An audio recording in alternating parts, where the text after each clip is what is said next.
Moi, c'est le Nord-Pas-de-Calais. Je suis député de Lille depuis 18 ans, donc c'est pas très compliqué pour moi. C'est Champagne-Ardenne et c'est la Picardie, c'est-à-dire que je me trouve, que je sois à Paris ou que je sois à Lille, je me trouve à 1 heure et demie des 3 principales préfectures, et donc on pourra avoir des relations très suivies avec les préfets, avec leurs collaborateurs, les directeurs de l'équipement, les directeurs de l'industrie, les directeurs de l'environnement qui vont être concernés par ces mesures.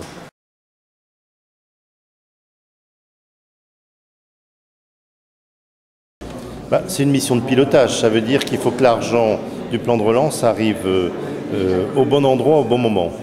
Donc il faut vérifier qu'entre les grands programmes tels qu'ils sont arrêtés ici au ministère et leur déclinaison en un millier de projets, tout se passe bien, qu'il n'y a pas de grains de sable dans les rouages et qu'on peut optimiser un certain nombre de choses. Parce qu'il faut bien comprendre qu'il y a une culture, pendant très longtemps, de toute une partie de la technocratie française qui avait tendance à freiner, appuyer sur la pédale de frein, plutôt qu'à accélérer. Et le plan de relance, il est fait pour accélérer et donner de l'emploi le plus vite possible à des personnes qui risquent de le perdre, notamment dans le secteur du bâtiment, de l'automobile et d'autres, mais en particulier ces deux-là.